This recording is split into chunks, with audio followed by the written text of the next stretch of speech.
BlackBerry's looking to make a comeback by doing what I've been saying they should do for years, make an Android phone. Though its name might be a little weird, it is short for privacy and, perhaps appropriately, privilege.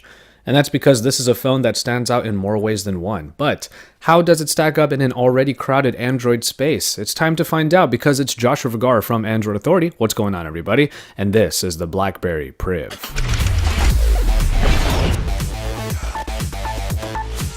BlackBerry makes a splash, or rather, a slide, right into the Android space by bringing back a feature that we haven't seen in a long time, a hardware keyboard. But before we get to that, let's take a look at the rest of the device, which BlackBerry has done a good job of making fit into the general Android lexicon. The large 5.4-inch screen has no capacitive keys accompanying it, but at the very bottom portion of the phone that does not slide, there is a front-facing speaker. We have the power button on the left side and then the volume rocker on the right with a single button in the middle. In my testing, this button doesn't really do anything but open the notification dialog to switch modes. The back of the phone is of a soft plastic weave that helps with the grip, so it definitely isn't going to slide about in your hand. Up top is the camera optic package that does stick out, but the ring around the glass is pretty substantial. So let's finally slide that screen up. It slides up assuredly, but it doesn't snap with a snikt like other sliders you might remember. Instead, it smoothly moves up and softly locks into place. Features of the keyboard will be delved into in the hardware and software section, so we'll focus on the feel of the keyboard. Though it takes on the classic BlackBerry construction and layout, it does ultimately feel a bit squishy. And that's because it takes a while to get used to typing on a physical keyboard again, as the keys obviously require a tiny but noticeable bit of force. It's probably a pretty safe bet to say that your muscle memory needs to get acclimated to the keyboard again. And when extended, the already large phone all around is harder to maneuver when the screen is farther away for even the most experienced hand gymnasts to reach. The BlackBerry Priv is a very executive-looking device, and we love its look and feel. However, because you do have that slide-up screen and that keyboard, we're not surprised to find that the Priv kind of cuts a couple of corners. For one thing, it's not necessarily required that phones need to have metal in order to be considered premium, but if metal is what you're looking forward to in the Android space, then you're just not going to get it here. After that, the backing, despite having a very good grip to it, does seem to press in a little bit. It seems just that tiny bit flimsy when you put a little bit of force on the lower half. And also, I did find it a little bit weird that I got into the habit of sliding up the screen to wake the device even if I wasn't even going to use the keyboard. BlackBerry, despite not being part of the full flagship game for a while, has worked to ensure that they include all the right features in their first Android phone. And the display is a good example of that. Not only does it come in the high Quad HD resolution, but it leverages that pixel density into a panel that is 5.4 inches large. Couple with that an AMOLED construction, and it's not hard to see that BlackBerry put some real thought into here. The screen is plenty good with the right color saturation for some good eye candy, especially considering all that the BB version of Android can do. And text is really sharp for a phone that, especially for the working types, will be able to show all of the web articles, tasks, and calendar entries thrown at it. Not only is it enjoyable to use, it shows the company is definitely trying here. And actually the same can be mostly said for the processing package. Though not the latest and greatest, the Snapdragon 808 is more than enough for the BlackBerry Priv. The 808 is backed by the Adreno 418 and 3GB of RAM, all good specs to have for a phone made for work. But we haven't had any problems with just about anything on this device, though there are some stutters and bugs that we ran into, and we felt that was more the fault of BlackBerry's own Android iteration. Games still go along without much incident, as do media and general web browsing. Most of the work that the BlackBerry faithful will probably do on here involve the built-in hub and productivity tools, all of which prove snappy for simply getting things done. Now, when BlackBerry gets an even better handle on their version of Android, we're sure that the performance aspect will improve, but currently the Priv is still more than able to get the job done.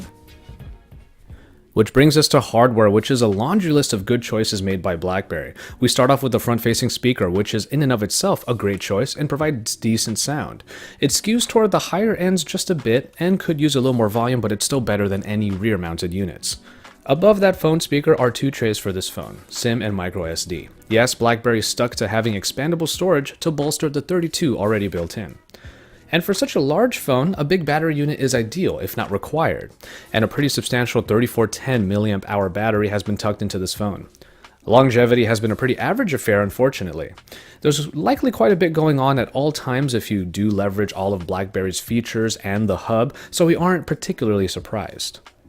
A couple of my colleagues here at Android Authority actually have the Priv as well, and I asked them to report their findings, especially when it came to battery life, and we found that the results were really mixed. Narav was able to get close to 5 hours of screen on time, but that was actually quite rarely. More often than not, he got around 3 hours for normal usage. Lon, on the other hand, had trouble actually getting that 3-hour screen on time average, and I found that that was my case as well. I'm somewhat in the middle because on a heavier day, I got maybe 2.5 hours, maybe 2 hours and 45 minutes, and then on a regular usage day that mostly involves podcasts and music playing and a little bit of GPS navigation, at one point did I get 3.5 hours, but it really didn't happen all that much. Apparently, fast charging is built in, but you need to have a compatible charging solution in order to leverage it. Even to that end, the battery took a couple of hours to fully charge up from zero. And finally, we get to the biggest difference this phone has had over the rest, the physical keyboard. Slide the screen up, and the keyboard lowers the on-screen one, freeing up all that space on the screen. And the keys take a little getting used to, as we mentioned before, so your mileage will vary when it comes to typing fast. In fact, we found this out in an informal typing test when I was on All About Android earlier this week. Swiping, tap typing, and the physical keyboard were all put against each other, and I just barely missed the finals using the BlackBerry Priv. But my experience is kind of specific. I'm a very fast typer on screen keyboards like Flexi, and actually the very good BlackBerry on-screen iteration. But there are other uses for the keyboard. If typing occurs pretty much anywhere else in the interface, either an automatic Google search triggers or any short or long presses can be used to trigger shortcuts. And the entire keyboard is outfitted with touch and swipe sensitivity so that tasks like scrolling a web page can be done by lightly passing the finger over the hardware keys. So though typing speed will probably be different for just about everyone, there are these extra features that make the keyboard useful despite all that. We found ourselves using the touchpad like a scroll quite often, as well as a few shortcuts for easy access to particular tasks.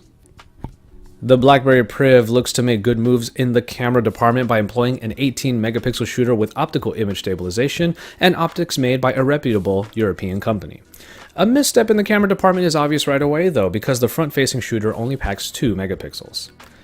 BlackBerry's camera application is a big tell that they've been out of the loop recently. It's not only rather rudimentary in its design, but it is actually quite slow in processing.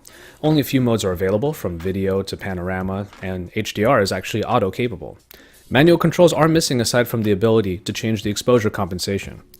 Shooting pictures takes a solid second to do, and even more if you have HDR on. We found that the only way of shaving time off the shutter press is to change the picture quality from fine to standard, but it only helped a little. And by far, the one thing we really don't like about this camera app is that it goes back to default settings each time it's opened. As a person who almost always shoots without flash, having to turn it off every single time got annoying really fast.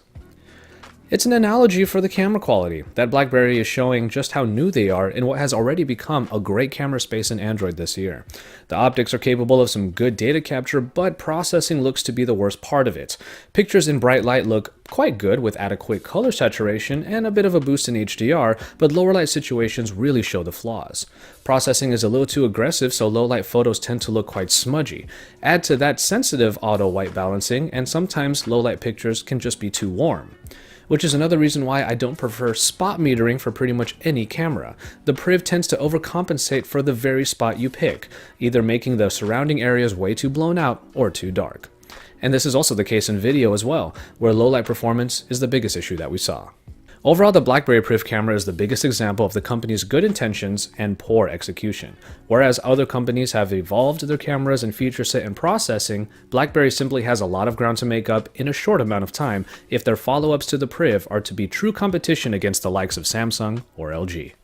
And finally, in software, Android is the main story here, as BlackBerry has adopted Google's OS in hopes of becoming relevant again. And they've done a pretty good job with it despite trying just a little too hard in key areas. The general interface is very familiar, with home screens and widgets easily within reach, and an app drawer that includes the old pages for widgets and all of the shortcuts that used to permeate the operating system.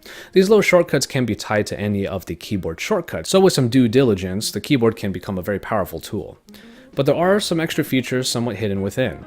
Those 3 dots under icons in the home screen mean that if you swipe up from it, a pop-up widget will appear, which is a great way of saving space on the actual home screens. Even then, swiping up from the Home soft key can be catered to any applications that you might need easy access to.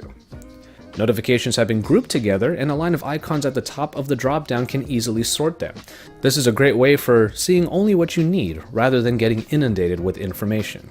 And as I mentioned earlier, the BlackBerry on-screen keyboard is actually a pretty stellar performer. Swipes up from the next letter in a word can put the suggested word in, and then swipes to the left delete whole words, which is actually a personal requirement that I have in a keyboard. BlackBerry's additions baked into the general shell of Android have actually been pretty sublime, but it's when BlackBerry tried to start adding in layers and apps on top of all of it that we found some issues. Mainly, it's how BlackBerry stuck to its guns for a number of functions. BBM, for example, is a nostalgic return to a once ubiquitous messaging network that no one uses anymore. For security, DTEC is the way to see if the phone is as safe as it can be. These features can be anything from setting a lock screen to encrypting the entire device. For the general user, it's a good way of getting into some better habits when it comes to security.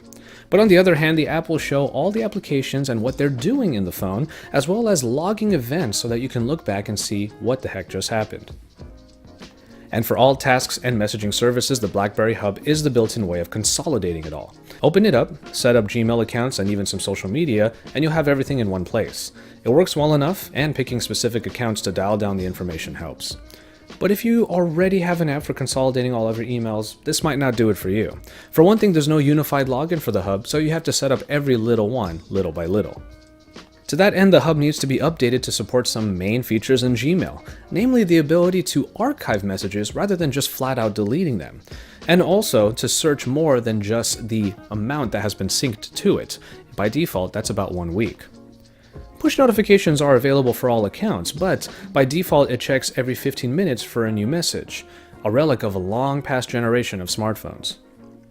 But the Hub does have one really nice feature, which is triggered by swiping from a specific area on the side of the screen. A quick access area allows you access to the most recent messages in the Hub, as well as calendar and tasks entries that make for an easy way to maintain productivity. So BlackBerry clearly knows how to make Android work for its own purposes, with extra little features baked into the core of the interface. But the fundamental uses for their long-standing applications are not quite updated for today's Android users. Of course, you can just not use the BlackBerry applications and then have a mostly stock Android experience on here. But that's a bit of a boon to what BlackBerry is trying to do here. The BlackBerry Priv is available now for the very premium price of $699. On paper, it makes a little bit of sense, but still feels a bit steep. And that's because we go back to what Priv means, mainly privilege. For a lot of money, you may be paying to be a part of the nostalgia that just the name BlackBerry evokes. The brand used to be iconic, and in the wake of a declining public image, the Priv is supposed to be the phone that brought them back into the limelight. But by prioritizing features like the keyboard and security measures that don't simply fit in with the general Android lexicon, BlackBerry is also selling exclusivity. By getting this phone, you just might be part of a privileged group that not only still believes in the brand, but can manage to drop the high price for what is BlackBerry's first attempt at Android. The company has to improve the features that users often require of current Android flagships, like the camera and a bit better ease of use in the operating system. If BlackBerry manages to stick around long enough and learn from its competitors, we just might see a real comeback for a company that, especially now, manages to still be fundamentally different from what we've had the last couple of years. As always, thank you guys very much for watching, and I hope you enjoyed this pretty comprehensive review of the BlackBerry Priv. We had to take our time with this one because it's kind of a new anomaly in the Android space. Not only a phone that has a physical keyboard now, but is made by a company that we haven't necessarily heard a lot from in a while. It is a pretty good device. They got quite a few things right, but it's not for everybody because they tried a little too hard in a few aspects when the rest of them should have been focused upon as well. Keep it tuned to Android Authority for all of the best coverage, including more about the BlackBerry Priv, and you can see more content from my colleagues in Android right over on the side. Don't forget to head over to the corner where you can find the Android Authority app, where you can find all of our great content, and then stick around to AndroidAuthority.com because we are your source for all things Android.